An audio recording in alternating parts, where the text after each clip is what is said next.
Hello my dear friends, आज का जो हम लोग का नया टॉपिक है वो है biotechnology. Biotechnology the most important chapter for competitions and board examination. अगर हम लोग बात करें कि बायोटेक्नोलॉजी जो प्रिंसिपल्स एंड एक्टिविटीज को समझेंगे, सबसे पहले समझते हैं कि बायोटेक्नोलॉजी होता क्या। देखिए, जो बायोटेक्नोलॉजी की अगर बात किया जाए, जैव प्रौद्योगिकी एक ऐसी बायोलॉजिकल ब्रांच है जिसके द्वारा जो है किसी भी प्रोडक्ट को, चाहे जैसे कि मान लीजिए वैक्सीन हुआ या कोई एंटीबायोटिक्स हो गया या कोई एंजाइम्स हो गया या कोई जीन्स हो गया, तो वो इन सब की संख्या को बढ़ाने का जो कार्य होता है वो यहाँ पर जेनेटिक इंजीनियरिंग के द्वारा किया जाता है। तो उसी चीज को आज हम लोग पढ़ेंगे। सबसे पहले पढ़ते प्रिंसिपल्स ऑफ बायोटेक्नोलॉजी। देखिए, जब बायोटेक्नोलॉजी की प्रिंसिपल की बात किया जाए तो जो बायोटेक्नोलॉजी है इसमें दो जो है प्रिंसिपल इसके हैं। पहला इसका जो मुख्य कार्य है, पहला जो मुख्य ध्येय है वो है जेनेटिक इंजीनियरिंग, और दूसरा है केमिकल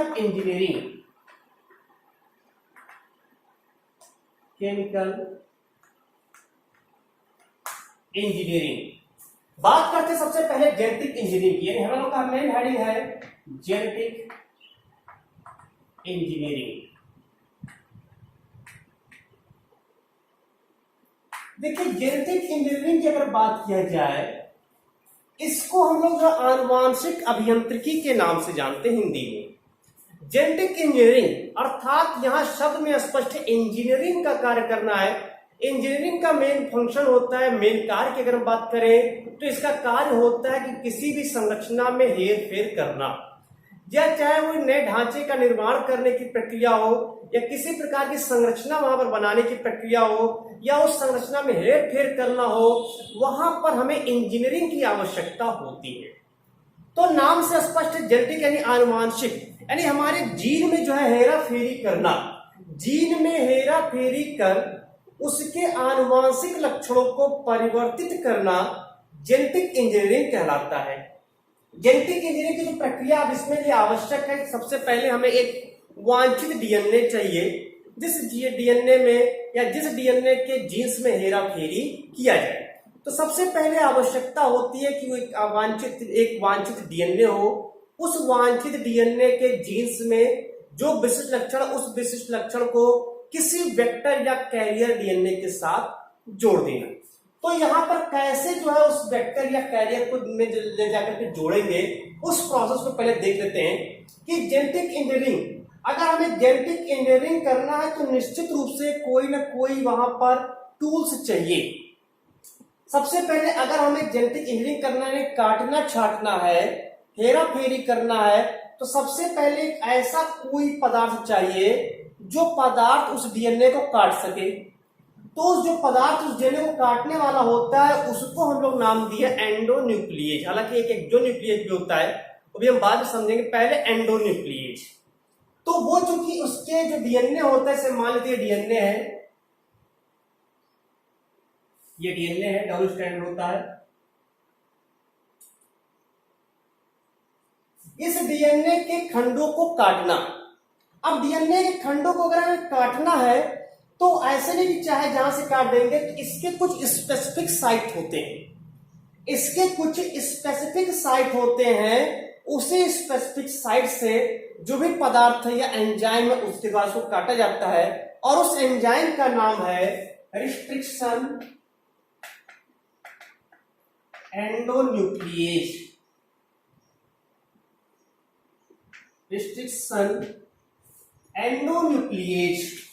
ये जो एंजाइम होता है ये डीएनए के एक विशिष्ट स्थान से, प्रतिबंधित क्षेत्र से उसको काटता है डीएनए को, इसीलिए इसका नाम दिया गया है प्रतिबंधित अंतःन्यूक्लिएज।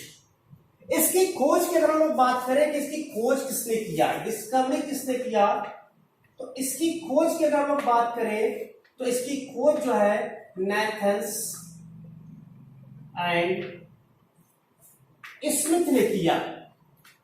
नेथन्स एंड स्मिथ ने जो है इस रिस्ट्रिक्शन एंडोन्यूक्लिएज एंजाइम की खोज किए थे। कहां से किए थे ये कहता है, तो इन्होंने जिसकी खोज किए थे वो एक बैक्टीरिया था जिसका नाम था हीमोफिलस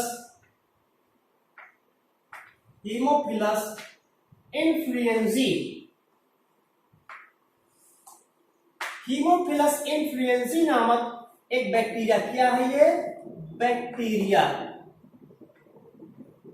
इसी बैक्टीरिया में रिस्ट्रिक्शन एंडोन्यूक्लियस एंजाइम प्रेजेंट होता है। पहले तो हम बात समझते हैं कि इसका इसमें रोल क्या है।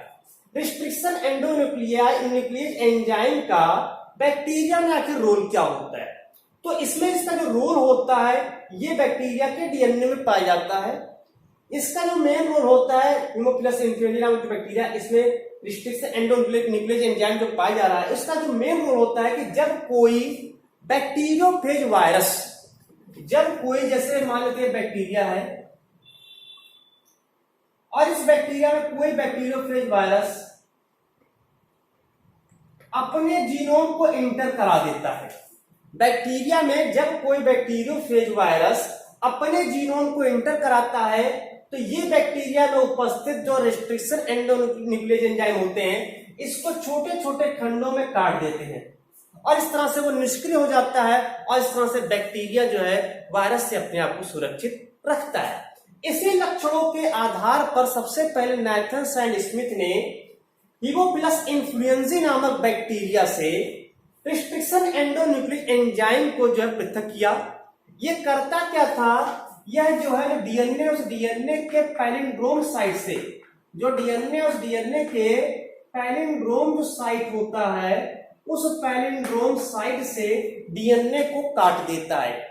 इसीलिए इसको जो रिस्ट्रिक्शन एंडोन्यूक्लियस एंजाइम होता है इसको हम लोग डीएनए की कैंची के नाम से जानते हैं या कहते हैं डीएनए सीसर। डीएनए की कैंची के नाम से इसको जो है जाना जाता है।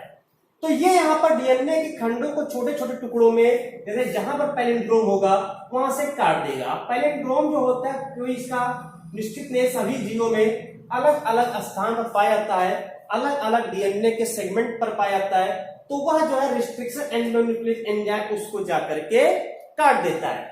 इसी के कारण जो नाथन्स स्मिथ और एक साइंटिस्ट और थे आर्बर, इन तीनों लोगों को 1978 ईस्वी में नोबेल प्राइज जो है दिया गया था इसी कार्य के लिए। अब ये हीमोफिलस इन्फ्लुएंजी नाम से इसको प्राप्त किया गया, तो इसके लिए संकेताक्षर का प्रयोग किया जाता है। जो ये हीमोफिलस इन्फ्लुएंजी से प्राप्त रिस्ट्रिक्शन एंडोन्यूक्लियस एंजाइम था, रिस्ट्रिक्शन एंडोन्यूक्लियस एंजाइम था, इसका नाम दिया गया हिंड-डी-थर्ड। हालांकि हम इसको हिंड-थर्ड बोलते, लेकिन एक्चुअल में इसका नाम देखा जाए इसको हम कह सकते हैं यहां पर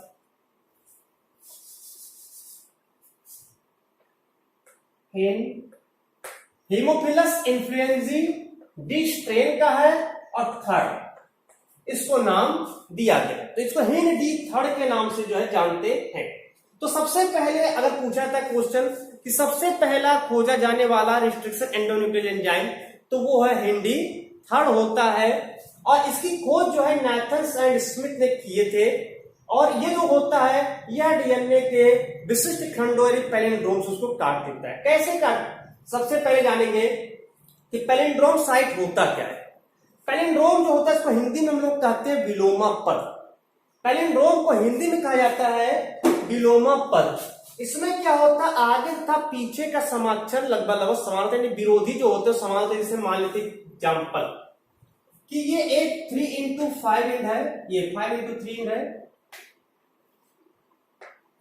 और एक 3x5 इंड होगा, ऐसे मान लेते हैं, ठीक है।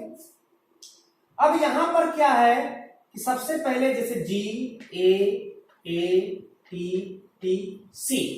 ये यहां पर 6 न्यूक्लियोटाइड का एक जोड़ा होता है, 6 न्यूक्लियोटाइड का। तो इसमें क्या होगा, इसके अपोजिट में CTTAAG।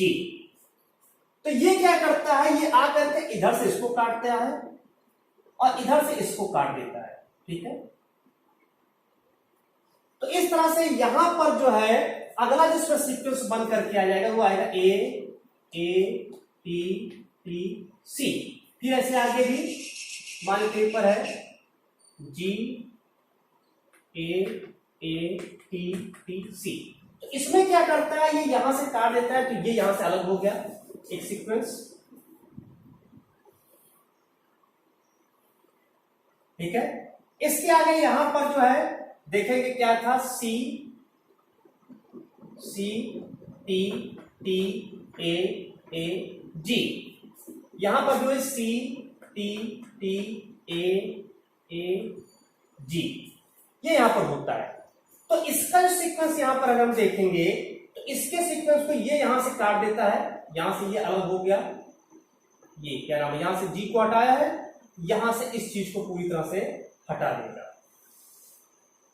ऐसे इधर की ओर हम देखते तो इस चीज को काट देगा, इस तरह से यहां पर वो G को काट देगा, इस तरह से इसका जो सेगमेंट आएगा वो थोड़ा तिरछा आएगा इस तरह से।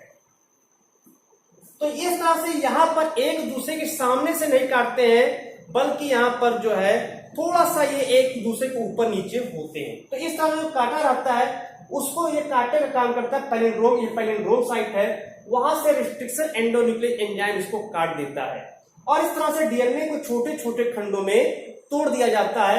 अब उस छोटे से खंड को, जो वांछित डीएनए, उस वांछित डीएनए के छोटे से खंड को वहां से उठा करके किसी वेक्टर डीएनए के साथ जोड़ दिया जाता है। जब हम ऐसे मान लेते हैं कि डिजायर्ड जो डीएनए सेगमेंट है, इस डिजायर्ड डीएनए सेगमेंट को जब हम किसी वेक्टर डीएनए के साथ जोड़ देते हैं, वेक्टर डीएनए के साथ जोड़ते हैं, तो इससे जो बनता है उसको हम लोग कहते हैं रिकॉम्बिनेंट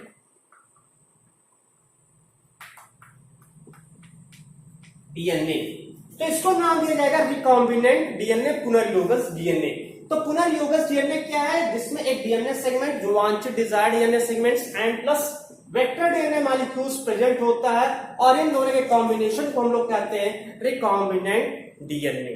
इस तरह से रिकॉम्बिनेंट डीएनए यहां पर तैयार हो जाता है। जेनेटिक इंजीनियरिंग, अब ये रिकॉम्बिनेंट डीएनए जो होता है, ये रिकॉम्बिनेंट डीएनए को ही अब किसी अन्य प्लांट्स या एनिमल में इसको इंजेक्ट करा देते हैं, इंसर्ट करा देते हैं और इस तरह से अब वहां पर उस प्लांट्स में इस ये जो लक्षण है, ये लक्षण वहां पर स्थानांतरित हो जाता है। जैसे मान लेते हैं कोई ए प्लांट से हम प्राप्त किए इसको और इसको हमें जो है बी प्लांट में प्रतिस्थापित करना है, बी प्लांट में। तो अब इसी के थ्रू जो है जो रिकॉम्बिनेंट डीएनए बनाएंगे उसको इसी बी प्लांट में तैयार कर देंगे। तो इससे क्या होगा, इस ए प्लांट का जो लक्षण होगा वो भी यहाँ पर पहुंच जाएगा, यानी बी प्लांट में ए प्लांट का भी लक्षण यहाँ पर पहुंच जाता है। इस प्रकार से जीन में हेरा फेरी कर दिया जाता है और इस तरह से उसके आनुवांशिक लक्षण जो होते हैं वो परिवर्तित हो जाते हैं। इसे हम पूरी प्रक्रिया को कहते हैं genetic engineering.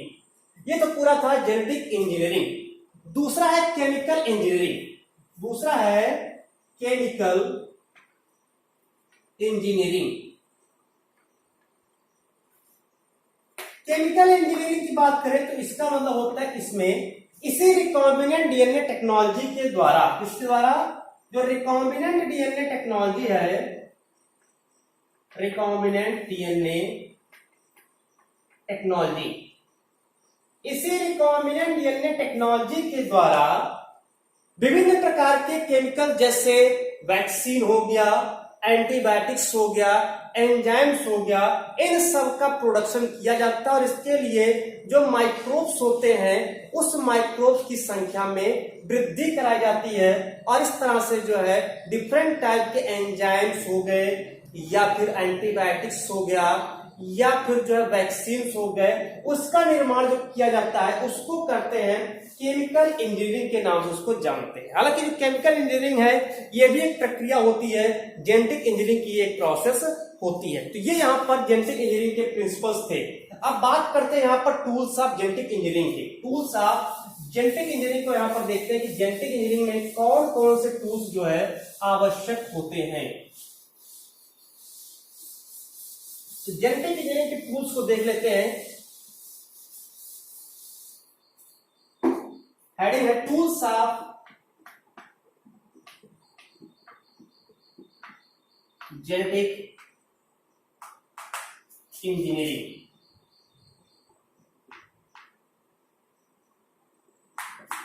Tools of genetic engineering की अगर हम बात करें तो यहां पर जो जेनेटिक इंजीनियरिंग है, अब जेनेटिक इंजीनियरिंग की पूरी प्रक्रिया समझे कि क्या होता है, लेकिन इसके लिए आवश्यक है टूल्स का होना। हमने अभी एक ही नाम बताया, रेस्ट्रिक्शन एंडोन्यूक्लियेज। तो क्या एक ही एंजाइम से सारी प्रक्रिया हो जाएगी? तो ऐसा नहीं है। उसके लिए जैसे मान लेते हैं कोई जरूरत नहीं कि एक ही रिंच से सब कुछ सारे नट खुल जाए, तो उसमें बहुत सारी प्रोसेस भी रहेंगी। तो ये प्रोसेस भी यहां पर भी लागू होता है जेनेटिक इंजीनियरिंग के द्वारा, जिसको हम लोग जो उसके साधन या टूल्स के नाम से जानते हैं। अब जेनेटिक इंजीनियरिंग करना है तो उसके लिए आवश्यक है टूल्स। तो सबसे पहले इसमें जान ले कि इसमें 4 टूल्स सबसे इंपॉर्टेंट होते हैं। कितने? कुल 4 टूल्स यहां पर सबसे इंपॉर्टेंट होते हैं। पहला टूल्स हम बात करते हैं लाइसोजाइम। एक चीज और ध्यान देना, ये जो जितने टूल्स हैं ये सब टूल्स एंजाइम ही हैं। जैसे लाइसोजाइम, लाइसोजाइम एंजाइम का नाम है। लाइसोजाइम एक एंजाइम का नाम है।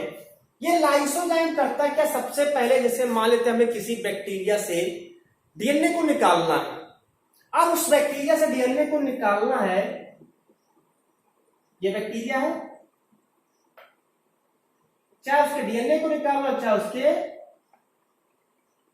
प्लाज्मिड को निकालना, ठीक है। ध्यान रहे दोनों सर्कुलर डीएनए होता है और साथ में डबल स्ट्रैंडेड होता है।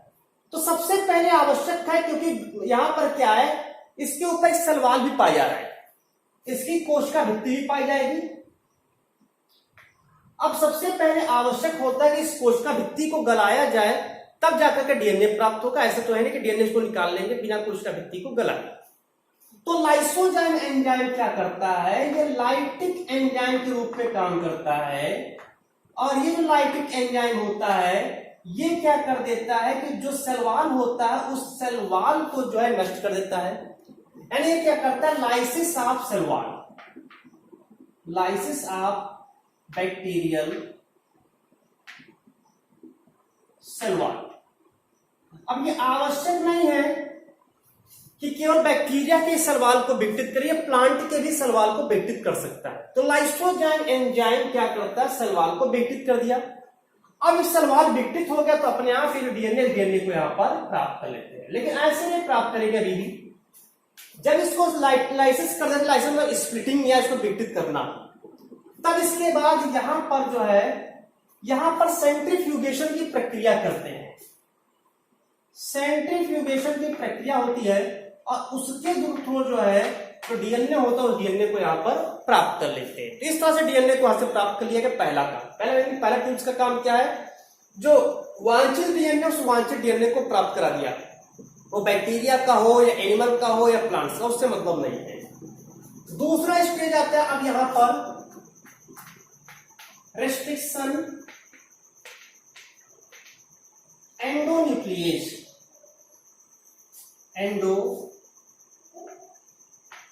न्यूक्लियेज। तो पहला enzyme lysozyme enzyme, second enzyme restriction endonuclease enzyme आता है। अब ये क्या करता है? अभी जस्ट मैंने बताया कि पैलिंड्रोम साइट से काटता है। रिस्ट्रिक्शन एंडोन्यूक्लियेज एंजाइम की बात करें तो अभी तक लगभग जो है 250 से भी अधिक प्रजातियों से बैक्टीरिया के 900 से भी अधिक प्रकार के रिस्ट्रिक्शन एंडोन्यूक्लियेज एंजाइम की खोज हो चुकी है। तो इस तरह से रिस्ट्रिक्शन एंडोन्यूक्लियेज एंजाइम क्या करता है? डीएनए के जो विशिष्ट साइट है पैलिंड्रोम, वहां से डीएनए को काट देता है। अब डीएनए को छोटे छोटे खंडों में तोड़ दिया, कुछ छोटे खंड निकलेंगे, कुछ बड़े खंड निकलेंगे। इस तरह से डीएनए को जो है कई खंडों में तोड़ दिया। जो रिस्ट्रिक्शन एंडोन्यूक्लियेज होता है तो एक तो एक एक्सोन्यूक्लियेज भी होता है। ये भी ध्यान दें, ये एंडोन्यूक्लियस क्या करता है? डीएनए के अंतर खंडों को काटता है, यानी इंटर सेगमेंट को काटता है। किसको काटता है? इंटर सेगमेंट को काटता है। जो अंतर खंड है उस सेगमेंट को काटता है, एंडो सेगमेंट भी कह सकते हैं। और एक और होता है एक्सोन्यूक्लियस होता है। एक्सोन्यूक्लियस क्या करता है? डीएनए के आउटर सेगमेंट को काटता है, बाहरी सेगमेंट, यानी कि आउटर न्यूक्लियोटाइड को तोड़ देता है। आउटर न्यूक्लियोटाइड जो होता है उसको काटने का काम करता है। जो सबसे बाहरी न्यूक्लियोटाइड होता है डीएनए के, उसको जो है तोड़ने का कार्य करता है, उसको काटने का कार्य करता है एक्सोन्यूक्लियस। तो यहां पर हम लोग यूज करते हैं एंडोन्यूक्लियस का यूज किया जाता है और डीएनए के छोटे छोटे खंडों में तोड़ दिया गया। इस तरह से डीएनए छोटे छोटे खंडों में टूट गया। अब तीसरा यहां पर आता है enzyme tools phosphatase. Phosphatase enzyme आता है। ये फास्फेटेज एंजाइम क्या करता है, जैसे देखिए डीएनए में कहीं ना कहीं जो है, जैसे अगर मान लेते हैं कि एनिमल या प्लांट्स का डीएनए लेते तो बैक्टीरिया क्या है, प्लांट्स या एनिमल का डीएनए अगर लेते हैं तो उसमें क्या होता है 5 एंड और 3 एंड पाया जाता है। उसी 5 एंड के पास में फास्फेट उपस्थित होता है। सबसे पहले क्या करता है, ये जो होता है ये फास्फेट को वहां से हटा देता है, स्प्लिटिंग ऑफ फास्फेट कर देता है, स्प्लिटिंग ऑफ फास्फेट। अब जब फास्फेट हट जाता है, जैसे फास्फोरिक एसिड जिसको लोग फास्फेट कहेंगे, यहाँ पर फास्फेट हट जाता है, वैसे ही वहां पर जो है अब जो दोनों डीएनए है वो वापस सर्कुलर नहीं हो पाएगा। नहीं तो पता चलता कि काट के हटते तो पता चलता कि उसका 5 फास्फेट से जाकर के फास्फोडाइएस्टर बॉन्ड से जुड़ जाता, फिर डीएनए सर्कुलर हो जाता। तो इस तरह से यहां पर जब फास्फेट को हटा देते हैं तब वहां से फास्फोडाइएस्टर बॉन्ड नहीं बन पाता है और दोनों न्यूक्लियोटाइड पृथक रहते हैं। इस तरह से डीएनए जो कटा हुआ है डीएनए वो डीएनए कटा हुआ ही रहता है। तो ये फास्फेटेज एंजाइम को यूज करते हैं। चौथा जो टूल्स होता है वो होता है DNA ligase enzyme. DNA ligase enzyme क्या करता है, दो डिफरेंट डीएनए खंडों को आपस में जोड़ता है। एडजॉइनिंग बिटवीन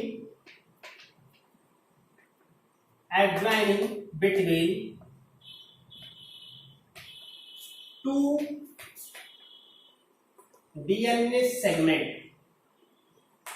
तो ये क्या कर रहा है कि दो डीएनए सेगमेंट को आपस में परस्पर जोड़ता है। तो इसी के थ्रू जो है, जो एक डिजायर्ड डीएनए मॉलिक्यूल्स होते हैं, डिजायर्ड डीएनए सेगमेंट्स होता है, उसको जो है किसी दूसरे एक वेक्टर डीएनए मॉलिक्यूल के साथ जोड़ दिया जाता है डीएनए लाइगेज एंजाइम की सहायता से, और इस तरह से वहां पर एक रिकॉम्बिनेंट डीएनए तैयार हो जाता है। तो जो टूल्स की बात करें तो जेनेटिक इंजीनियरिंग के ये जो है टूल्स यहां पर रहते हैं। अब बात करते हैं इसके अगले वाले टॉपिक की बात करते हैं।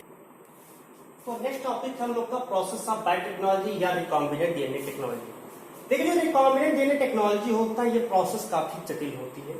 रिकॉम्बिनेंट डीएनए टेक्नोलॉजी बनाने के लिए बहुत सारे जो है इसमें स्टेप से गुजरना पड़ता है, सीक्वेंशियल स्टेप के द्वारा हमें जेनेटिक इंजीनियरिंग किया जाता है। तो रिकॉम्बिनेंट डीएनए टेक्नोलॉजी में होता है कि सबसे पहले जो डीएनए, जो डोनर डीएनए होता है, डोनर डीएनए, इस डोनर डीएनए को विभिन्न प्रकार, जैसा भी बताया, टूल्स के द्वारा इसको काट करके डीएनए सेगमेंट्स को हमें प्राप्त कर लेते हैं। जैसे मान लेते ये डीएनए, अब इसमें से जो बहुत सारे जो डीएनए सेगमेंट मिला उसमें से जो हमें वांछित जीन चाहिए, जो भी जीन हमें आवश्यक है, उस जीन वाले डीएनए सेगमेंट को यहाँ पर पृथक करते हैं और उसको किसी चयनित किए हुए जो है किसी जो है प्लस, अब इसको जोड़ देते हैं किसी वेक्टर डीएनए के साथ, और इस तरह से यहां पर एक जो तैयार होता है मिलकर के, इसको हम लोग नाम देते हैं रिकॉम्बिनेंट डीएनए। लेकिन जैसे कि अभी हमने बताया कि यह पूरी प्रक्रिया जो होती है काफी जटिल होती है। ये जैसे कह दिया गया कि उठा करके जोड़ दिया जाए, इतना आसान नहीं भी। देखिए टूल्स में चारों जो एंजाइम्स उसके थ्रू जो है प्राप्त करेंगे। तो सबसे पहले यहाँ पर स्टार्ट करते हैं कि रिकॉम्बिनेंट डीएनए जो टेक्नोलॉजी उसको कैसे यहाँ पर प्राप्त करेंगे। तो उसके लिए कुछ सीक्वेंशियल स्टेप होते हैं, उसको यहां पर देखेंगे। तो हम लोग हेडिंग है सीक्वेंशियल स्टेप ऑफ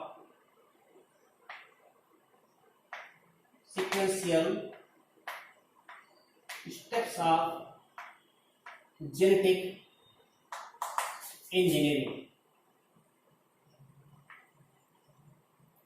देखिए अगर हम सीक्वेंशियल स्टेप्स की बात करें, यहाँ पर जेनेटिक इंजीनियरिंग बनाने के जो कुछ अनुक्रमण है या चक्र है उसकी हम लोग बात करें यहाँ पर, तो यह जो है कुल इसमें 4 चक्र होते हैं, यानी 4 स्टेप होते हैं और 4 स्टेप के द्वारा यहाँ पर रिकॉम्बिनेंट डीएनए बनाए गए। तो पहला स्टेप यहाँ पर स्टार्ट करते हैं। पहले स्टेप का नाम है डीएनए आइसोलेशन, या इसको हम लोग कह सकते हैं आइसोलेशन ऑफ डिजायर्ड जीन। तो पहला हेडिंग इसमें है आइसोलेशन ऑफ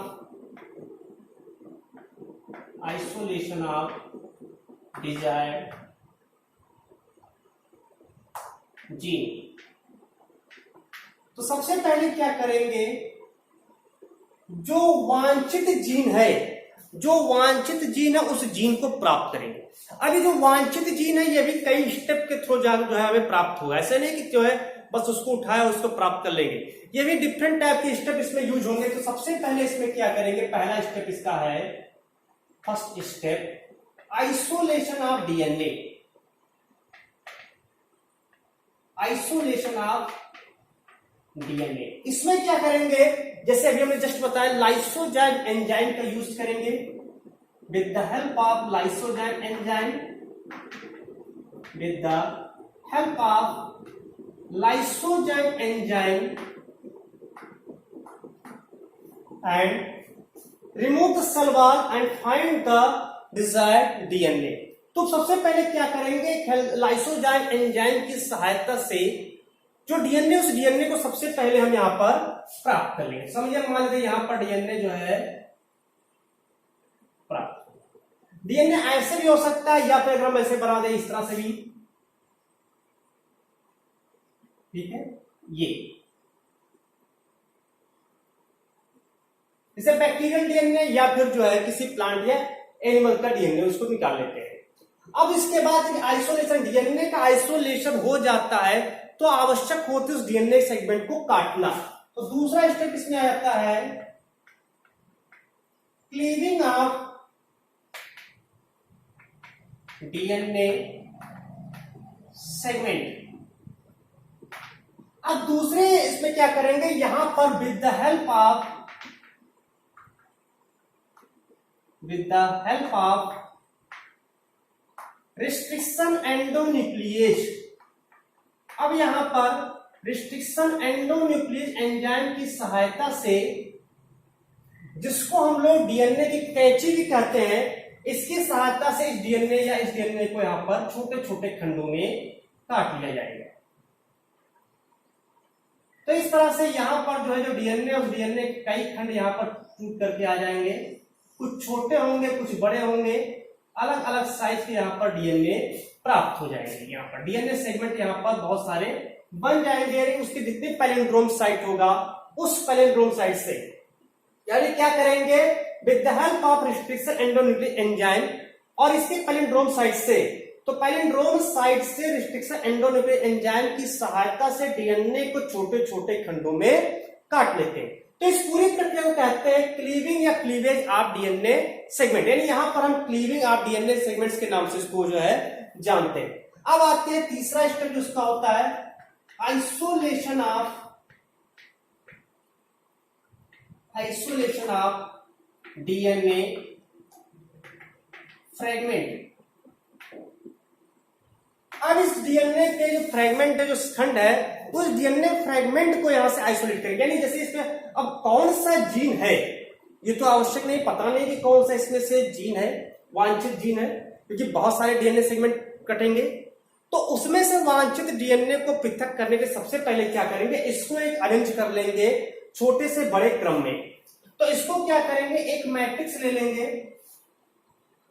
ये एक जिलेटिन की फिल्म होती है, जिलेटिन की एक पतली सी परत होती है, इसी पर एगारोज जेल डाल देते हैं,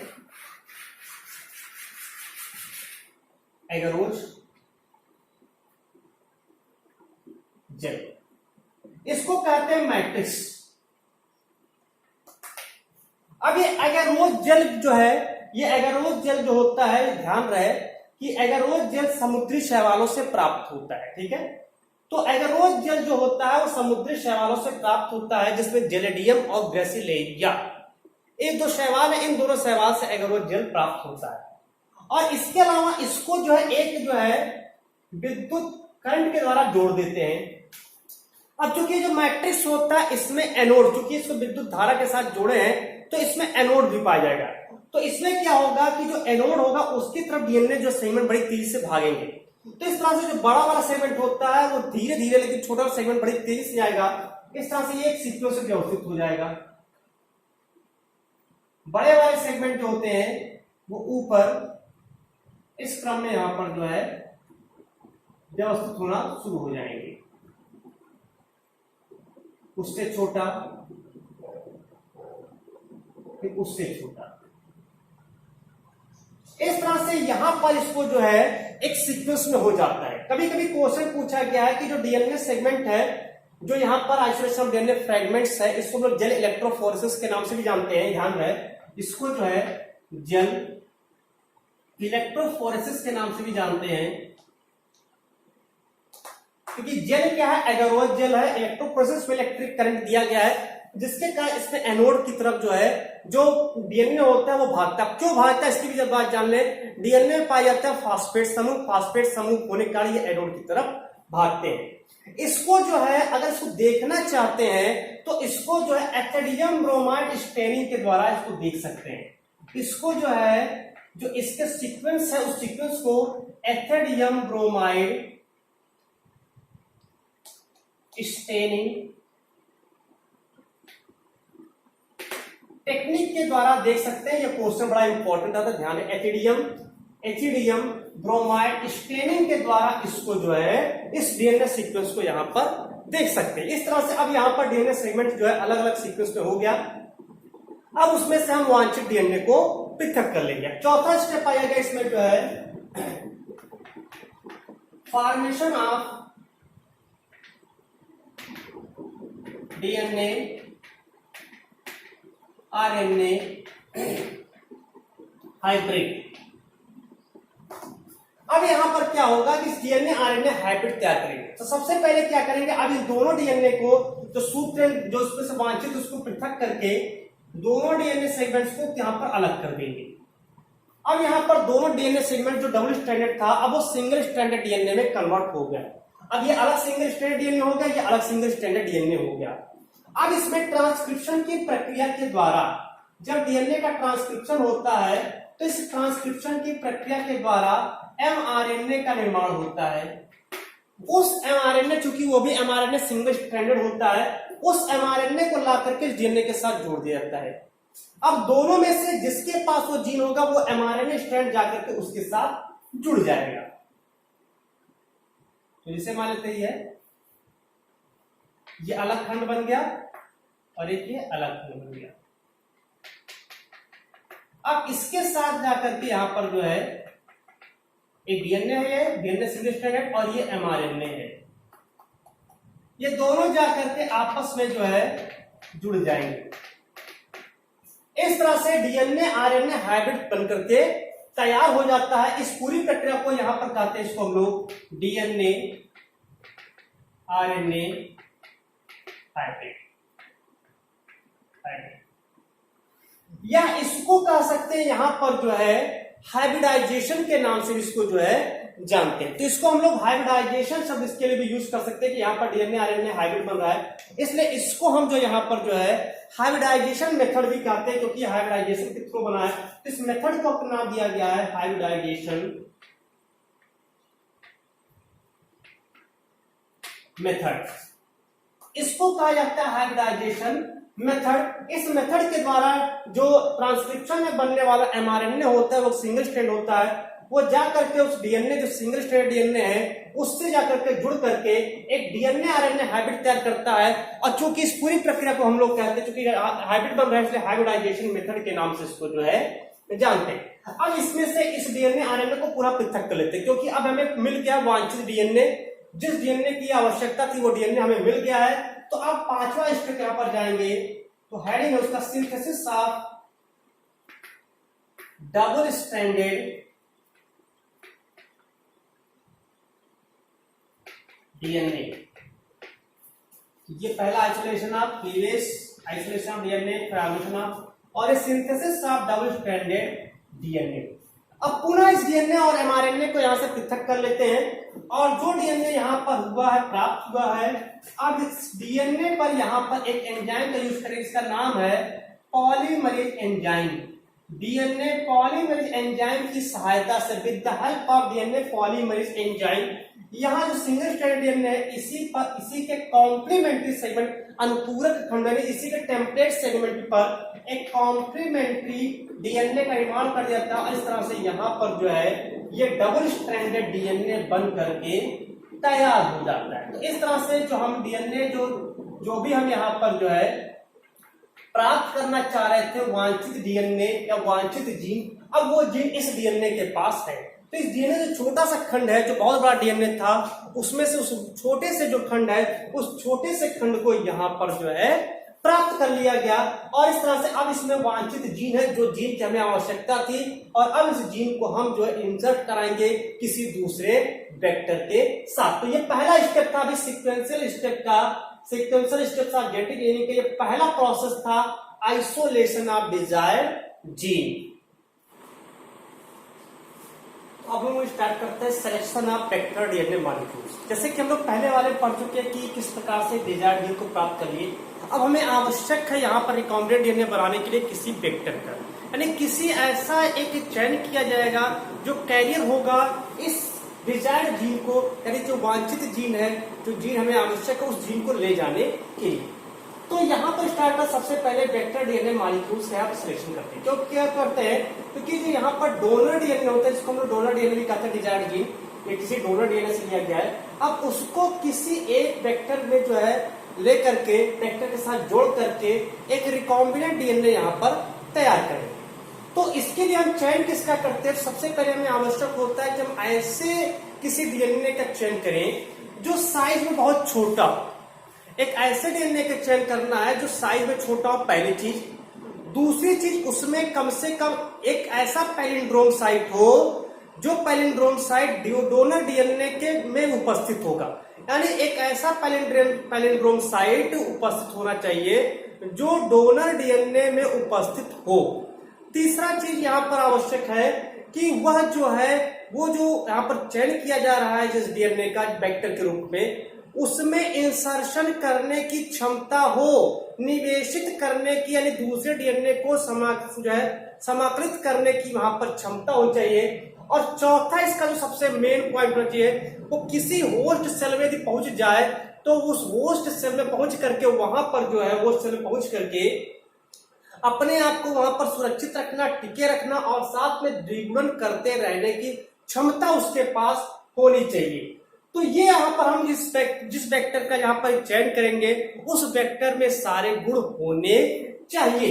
तो अब यहाँ पर उस वेक्टर के लिए सबसे जो यूजुअली यूज किया जाता था पहले, उसको हम नाम देते हैं प्लाज्मिड। वो होता है प्लाज्मिड। प्लाज्मिड का भी यूज कर सकते हैं, या फिर अगर हम चाहें तो जो बैक्टीरियोफेज वायरस होता है, उस बैक्टीरियोफेज का जो डीएनए होता है, उस डीएनए को भी हम यूज कर सकते हैं। यानी अपने इस प्रक्रिया में वेक्टर के रूप में हम प्लाज्मिड का भी चयन कर सकते हैं, या जो वायरस है बैक्टीरियोफेज, उस बैक्टीरियोफेज वायरस के डीएनए का भी यूज कर सकते हैं। यूजुअली क्या यूज कर सकते हैं? प्लाज्मिड। प्लाज्मिड को समझते हैं कि प्लाज्मिड होता क्या है। प्लाज्मिड पाया कहां जाता है? जो प्लाज्मिड होता है ये पाया जाता है प्रेजेंट इन बैक्टीरियल सेल। तो यह जो है, जो जीवाणु की कोशिका होती है उसमें पाया जाता है। और इस प्लाज्मिड को एक और नाम से जानते हैं, इस प्लाज्मिड को कहते हैं, जो प्लाज्मिड होता है, इस प्लाज्मिड को कहते हैं एक्स्ट्रा क्रोमोसोमल डीएनए। इसको जो है अतिरिक्त गुणसूत्रीय डीएनए के नाम से जानते हैं प्लाज्मिड को। प्लाज्मिड क्या है? एक एक्स्ट्रा क्रोमोसोमल डीएनए है जो कि बैक्टीरियल सेल, जीवाणु की कोशिका में पाया जाता है। जो मेन डीएनए होता है, जैसे अगर हम बनाते बैक्टीरिया का चित्र, तो इसमें एक मेन डीएनए होता है, ये डीएनए है, और एक यहां पर प्लाज्मिड होता है। तो ये इसका मेन डीएनए है बैक्टीरिया का, और वो होता है प्लाज्मिड। जो प्लाज्मिड होता है, इसकी संख्या की बात करें, जो प्लाज्मिड है वो 1 से लेकर के 100 तक इसकी संख्या होती है। ठीक है, 1 to 100 नंबर्स में जो है ये प्रेजेंट होते हैं। वह 1 से लेकर के सैकड़ों तक जो है प्लाज्मिड एक जीवाणु की कोशिका में पाया जाता है। और ये जो प्लाज्मिड होता है, ये मुख्य डीएनए का 0.0 से 2% भाग होता है। एक चीज और बताया जाता है, कभी कभी एपिसोम शब्द भी पूछ लेता है। एपिसोम क्या होता है कि जब प्लाज्मिड इस मुख्य डीएनए से जुड़ करके इसका अभिन्न अंग बन जाता है, तब उसको हम एपिसोम कहते हैं। लेकिन यहाँ पर एपिसोम से मतलब नहीं, हमें मतलब है प्लाज्मिड। प्लाज्मिड का चयन क्यों किया जाता है उसका भी रीजन जान लें। प्लाज्मिड का चयन इसलिए किया जाता है क्योंकि इसमें जो है एक ही पैलिंड्रोम साइट होता है, only one palindrome site present होता है, only one palindrome site present. इसमें केवल और केवल एक ही पैलिंड्रोम साइट उपस्थित होता है, पहली चीज। इसके अलावा इसमें ओनली वन, एक ही जो है इसमें रेप्लिकेशन इनिशिएशन साइट भी प्रेजेंट होता है। केवल एक ही जो है रेप्लिकेशन ओरिजिन साइट या रेप्लिकेशन इनिशिएशन साइट पाया जाता है, जिसके कारण क्या होता है, ये अपना द्विगुणन बड़ी तेजी से कर लेता है। जैसे ही यह जो है द्विगुणन स्टार्ट करता है, बड़ी तेजी से द्विगुणन करता है। क्यों करता है? क्योंकि इसके पास केवल एक ही रेप्लिकेशन ओरिजिन या रेप्लिकेशन इनिशिएशन साइट होता है। तो ये इसकी दो खूबी होती है। सबसे पहले से एक ही पैलिंड्रोम साइट है, दूसरा इसमें केवल एक ही रेप्लिकेशन इनिशिएशन साइट होता है। तो इसलिए कारण यह क्या होता है कि बड़ी तेजी से द्विगुणन करने की क्षमता इसके पास जो है वो होती है। तो ये इस प्लाज्मिड के विशिष्ट गुण होते हैं। लेकिन अब प्लाज्मिड एक ही अगर निकाल लिया जाए तो भी एक समस्या है कि प्लाज्मिड हो सकता है खराब हो जाए। और एक चीज और याद रखता है कि प्लाज्मिड जो होता है बड़ी आसानी से निकल जाता है। अगर हम सेल वॉल को केवल लाइसिस कर दें लाइसोजाइम एंजाइम से, तो प्लाज्मिड को निकाला जा सकता है। तो अब अगर मान लेते एक ही प्लाज्मिड को रखेंगे तो भी प्रॉब्लम। तो प्लाज्मिड को क्या कहते हैं? कल्चर कराया जाता है, प्लाज्मिड की संख्या बढ़ाया जाता है, तो उसको कहते हैं प्लाज्मिड कल्चर। तो इसको क्या करते हैं, अधिक मात्रा में प्लाज्मिड को प्राप्त करने के लिए हम प्लाज्मिड का संवर्धन कराते हैं। प्लाज्मिड का संवर्धन कराया जाता है। यह प्लाज्मिड संवर्धन कैसे होता है उसको समझेंगे। इसके लिए यहां पर जब प्लाज्मिड को निकाल लेते हैं तो इसको किसी जब बैक्टीरिया में इंजेक्ट कराते हैं तो वहां पर जो है, यानी कि जब प्लाज्मिड को किसी बैक्टीरिया में इंजेक्ट कराया जाता है तो सबसे पहले क्या करते हैं, उसमें एक रासायनिक पदार्थ क्लोरैम्फेनिकॉल नामक एक रासायनिक पदार्थ उसमें डाल देते हैं। ये क्लोरैम्फेनिकॉल क्या करता है, ये जो मेन डीएनए है इस मेन डीएनए के द्विगुणन को अवरुद्ध कर देता है। क्लोरैम्फेनिकॉल क्या करता है, मेन डीएनए के द्विगुणन को अवरुद्ध कर देता है, और जिसके कारण जो प्लाज्मिड होता है बड़ी तेजी से द्विगुणन करता है। 1 से 2, 2 से 4, 4 से 8, 8 से 16, इस तरह से ये जो है अपनी संख्या बढ़ाता है। क्योंकि जो प्लाज्मिड होता है, प्लाज्मिड में सेल्फ रेप्लिकेशन की क्षमता पाई जाती है। हमने बताया कि इसमें सेल्फ रेप्लिकेशन, क्योंकि रेप्लिकेशन इनिशिएशन साइट पाया जाता है, जिसको हम लोग ओरी के नाम से जानते हैं। इसको क्या कहते हैं, ओरी भी कह सकते हैं। तो इस तरह से क्लोरैम्फेनिकॉल के कारण जो मेन डीएनए होता है वो उसका द्विगुणन रुक जाता है और उसके द्विगुणन को होने दिया जाता है। इस तरह से हम प्लाज्मिड की जो है बहुत सारी संख्या यहाँ पर प्राप्त कर लेते हैं। हालांकि अगर हम मॉडर्न एज की बात करें, जो मॉडर्न साइंटिस्ट हैं, आधुनिक जो वैज्ञानिक हैं, उन्होंने क्या किया कि बहुत सारे प्लाज्मिड को ले लिया। मॉडर्न साइंटिस्ट जो आधुनिक वैज्ञानिक, उन्होंने क्या किया, बहुत सारे डिफरेंट टाइप के प्लाज्मिड लिए, डिफरेंट प्लाज्मिड। अब यहां पर क्या किया कि टेक आउट डिफरेंट प्लाज्मिड, जहां पर डिफरेंट टाइप के प्लाज्मिड को कलेक्ट करके एक आर्टिफिशियल प्लाज्मिड बना दिया। एक आर्टिफिशियल प्लाज्मिड बना दिया। इस डिफरेंट प्लाज्मिड को लेकर के इससे एक जो है आर्टिफिशियल प्लाज्मिड तैयार कर दिया। अब इस प्लाज्मिड में जो है जितने भी प्रकार के प्लाज्मिड लिए गए थे उन सबके गुण यहां पर आ गए और उसका नाम दे दिया गया PBr 322। The most important PBr 322 जो है ये आर्टिफिशियल प्लाज्मिड है, जिसमें विभिन्न प्रकार के प्लाज्मिड को आपस में जोड़ करके बनाया गया है। अब सामान्य रूप से इसी का उपयोग किया जाता है जेनेटिक इंजीनियरिंग में, क्योंकि इसमें बहुत सारे प्लाज्मिड के गुण होता है। तो इसके कारण कहीं ना कहीं जो है, जो वहां पर वांछित डीएनए, उस वांछित डीएनए को प्राप्त, उस वांछित डीएनए से जाकर के जुड़ने की क्षमता उसके पास रहेगी। तो इस तरह से यहाँ पर जो है अब एक अलग प्रकार का प्लाज्मिड जो है बनाया गया, आर्टिफिशियल प्लाज्मिड। देखिए इसमें होता क्या था, अगर हम एक ही प्लाज्मिड लेते थे तो उसमें एक तो सबसे पहले सीक्वेंस ज्ञात करना रहता था कि उस प्लाज्मिड में वही पैलिंड्रोम साइट होना चाहिए जो डोनर डीएनए, उस डोनर डीएनए प्लाज्मिड साइट होगा। ये पहले ध्यान रखना है कि प्लाज्मिड में वही जो है पैलिंड्रोम होना चाहिए, वैसा ही पैलिंड्रोम साइट होना चाहिए जैसा कि डोनर डीएनए में पैलिंड्रोम साइट है। तो उसके चयन के लिए बहुत ज्यादा इसमें जो है मेहनत करनी पड़ती थी, बहुत ज्यादा इसमें जो है बैक्टीरिया का चयन करना पड़ता था। तो उन सबके निदान के लिए यहाँ पर एक आर्टिफिशियल प्लाज्मिड तैयार कर दिया गया। तो इस तरह से इस एक जो है प्लाज्मिड का चयन कर लेंगे, उस प्लाज्मिड को निकाल लेंगे। एक तो डीएनए हम पहले से रखे, जो वांछित जीन है उस वांछित जीन को हम प्राप्त कर चुके हैं।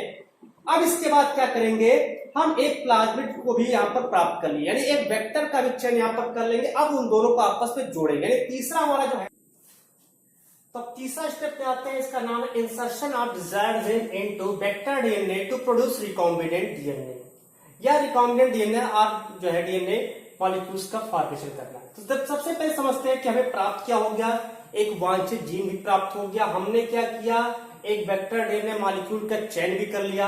अब तीसरे पॉइंट में क्या करना है कि उन दोनों को परस्पर जोड़ देना, यानी कि हमने क्या किया, यहाँ पर एक जीन भी प्राप्त कर लिया जो भी है, और यहाँ पर एक जो है प्लाज्मिड का भी चयन कर लिया, प्लाज्मिड का भी चयन यहाँ पर हो गया। अब इन दोनों को परस्पर जोड़ना है, लेकिन जोड़ने से पहले क्या करेंगे, वो जो यहाँ पर प्लाज्मिड प्राप्त हुआ है, ये प्लाज्मिड, इस प्लाज्मिड को काटना भी है। तो जो पैलिंड्रोम होता है, उस पैलिंड्रोम साइट पर रिस्ट्रिक्शन एंडोन्यूक्लिक एंजाइम की क्रिया के आधार पर रिस्ट्रिक्शन एंडोन्यूक्लिक एंजाइम को दो श्रेणियों में डिवाइड किया गया है। यानी जो रिस्ट्रिक्शन एंडोन्यूक्लिक एंजाइम होता है, रिस्ट्रिक्शन एंडोन्यूक्लिक एंजाइम,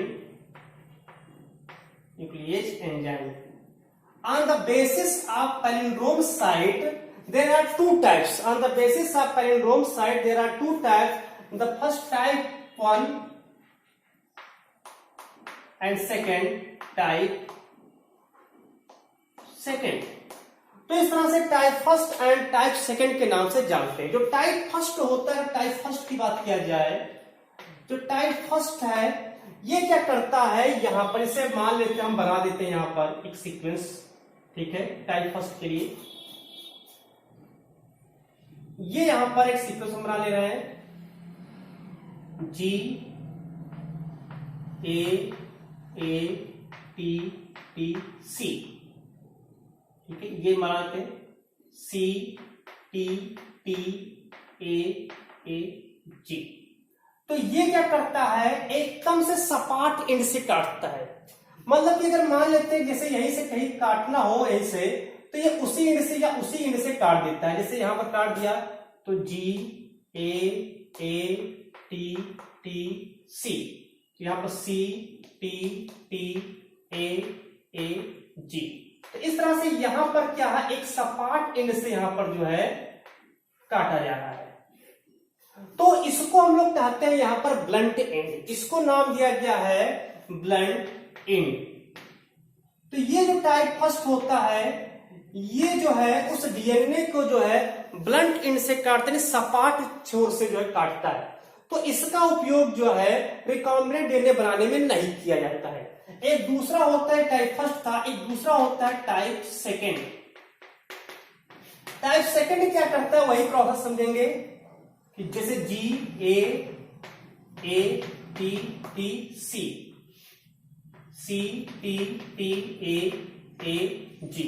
तो इससे जो काटता है, तो इसमें क्या हो जाता है कि ये G वाला यहां पर अलग हो जाता है G, और ये यहां पर ये अलग, और ये आगे की ओर बढ़ जाता है।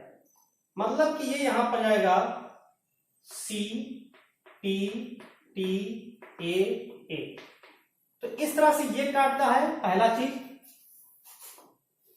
और दूसरा वाला जो होता है ये यहां से काटता है A T C।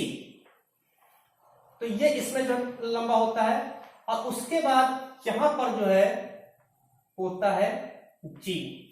तो इस तरह से यहां पर काटता है। तो एक देख रहे हैं कि जैसे होता है कि फंसने के लिए हुक यहाँ पर बन रहा है, इस तरह का यहाँ पर पोजीशन यहाँ पर आकर के बन रहा है, यानी ये आकर के अगर कोई दूसरा आकर के तो इस पर आसानी से बैठ सकता है, और इसको नाम दिया गया है स्टिकी एंड। तो इसको नाम दिया गया है स्टिकी एंड के, इसको नाम से जानते हैं। तो ये हमारा स्टिकी एंड होता है, और इसी का यूज जो है आरडीएनए या रिकॉम्बिनेंट डीएनए बनाने में किया जाता है। तो इस तरह से स्टिकी एंड के द्वारा जो है रिकॉम्बिनेंट डीएनए को तैयार किया जाता है। अब इसके लिए क्या करते हैं कि जब ये प्राप्त हो गया, अब इन दोनों को आपस से परस्पर क्या करेंगे, जोड़ देंगे। दोनों को जो है, जो यहाँ पर डिजायर्ड जीन है और वेक्टर डीएनए मॉलिक्यूल्स है, इस तरह से काट करके, ये हमेशा ध्यान में स्टिकी एंड को जो काटता है, और इस स्टिकी एंड से काट करके जो यहाँ पर जीन होता है, डिजायर्ड जीन होता है, इसको ला करके इस पर जो है जोड़ देते हैं। जैसे मान लेते हैं ये यहाँ पर प्लाज्मिड है,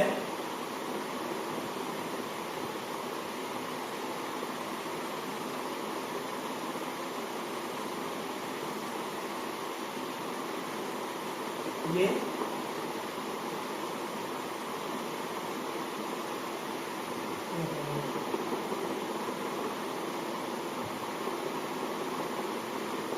इस तरह से, तो इस तरह से काटता है कि दूसरा वाला आकर के इसी में हुक की तरह जो है फिक्स हो जाए। जैसे हम बना दे रहे हैं यहाँ पर, मान लेते हैं दूसरा वाला आ गया यहाँ पर,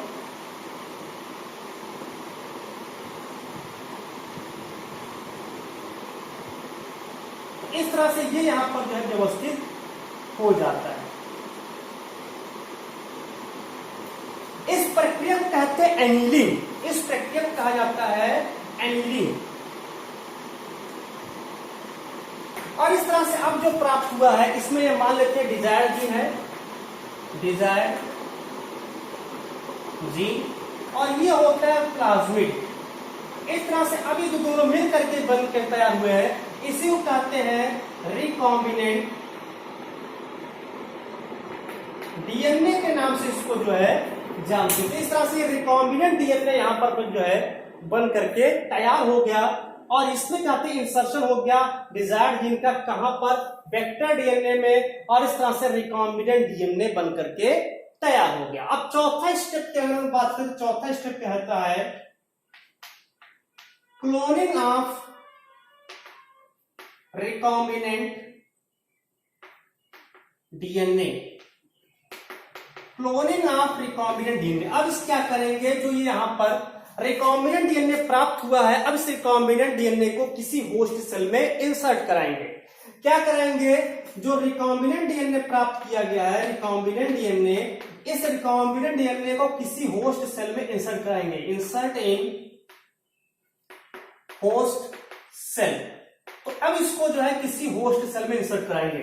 अब होस्ट सेल के लिए भी चयन वैसा होना चाहिए कि जो सुगमता पूर्वक इस रिकॉम्बिनेंट डीएनए को अपने आप जो अपने अंदर ग्रहण कर सके। तो इसके लिए यूज किया जाता है ई कोलाई। इसमें जो होस्ट सेल है, इसके लिए हम लोग यूज कर सकते हैं, यूजुअली यूज करता है एस्केरिया कोलाई। तो ये यहाँ पर ई कोलाई का यूज करते हैं। ई कोलाई मनुष्य की इंटेस्टाइन में पाया जाता है। तो इस ई कोलाई नामक बैक्टीरिया का चयन करता है जो होस्ट सेल होता है, और इसी की कोशिका में जो है इस रिकॉम्बिनेंट डीएनए को इंसर्ट कराना है। लेकिन अब एक समस्या ये भी होता है कि इतनी आसानी से तो ये इंसर्ट नहीं करने देगा। तो करेंगे क्या, इसको जो है पहले लो टेम्परेचर देंगे, लो टेम्परेचर, और साथ में यहां पर इसको calcium chloride CaCl2 calcium chloride में जो है इसको रखेंगे। एक कम तापक्रम दे करके कैल्शियम क्लोराइड में जो है कुछ देर तक की जो है इसेरिया कोलाई को रखते हैं, जिससे इसकी परमेबिलिटी बढ़ जाती है। ये क्या कर देता है, ये परमेबिलिटी को इंक्रीज कर देता है। क्या करता है, परमेबिलिटी जो होती है, इस परमेबिलिटी को इंक्रीज कर देता है। और इस जैसे परमेबिलिटी इंक्रीज होता है, अब इसके अंदर जो रिकॉम्बिनेंट डीएनए है, वो डीएनए आसानी से पहुंचा दिया जाता है, और वो वहां पहुंच करके जैसे ये जाकर के उसके ओरी साइट से, ओरी साइट हम उसको नाम दिए थे, जहां से उसका रेप्लिकेशन होता है। तो उस ओरी साइट यानी रेप्लिकेशन ओरिजिन साइट से जैसे ही जुड़ता है, अब इसमें भी सेल्फ रेप्लिकेशन की क्षमता आ जाती है, और यह अपनी संख्या बढ़ा करके अब वहां पर अपनी संख्या जैसे से वृद्धि करता है, इसकी हजारों कापियां लाखों कापियां या करोड़ों कापियां हम जो प्राप्त कर सकते। तो इस प्रकार से जो एक वांछित जीन था, छोटा सा जीन था, उस वांछित जीन से हम जो है उसकी लाखों करोड़ों कापियां जो है प्राप्त कर सकते हैं। और उस लाखों करोड़ों कापियों को अब हम अलग अलग जो प्लांट्स है या एनिमल, अगर एनिमल में उसको इंजेक्ट कराना है तब मांग करते हैं, या प्लांट्स है तो अलग अलग प्लांट्स में उसको जो है इंसर्ट करा सकते हैं। इस तरह से एक जीन से लाखों प्लांट्स के जो है जेनेटिक इंजीनियरिंग किया जा सकता है। तो ये पूरी प्रक्रिया थी, ये पूरी प्रक्रिया जो है ये यहाँ पर जो बायोटेक्नोलॉजी है उस बायोटेक्नोलॉजी के अंतर्गत आता है। इसका उपयोग क्या होता है? तो इसका उपयोग जो है यूजुअली यहाँ पर जब हम लोग औद्योगिक स्तर पर इसका उत्पादन किया जाता है तब वहां पर इसका उपयोग किया जाता है, क्योंकि वहां पर जो है अगर हाइब्रिड सीड तैयार करना है तो हाइब्रिड सीड को बहुत ही बड़े पैमाने पर तैयार करना है जो अधिक से अधिक लोगों तक पहुंच सके। तो इस तरह से जेनेटिक इंजीनियरिंग का उपयोग जो होता है वो बायोटेक्नोलॉजी में जो है किया जाता है, जैव प्रौद्योगिकी में इसका उपयोग किया जाता है। तो ये जो पूरा टॉपिक था आज का, ये था बायोटेक्नोलॉजी प्रिंसिपल्स एंड एक्टिविटीज, और इसमें हम लोगों ने पढ़ा जेनेटिक इंजीनियरिंग कैसे होता है, इस पूरी प्रोसेस को आज हम लोग जाने। धन्यवाद।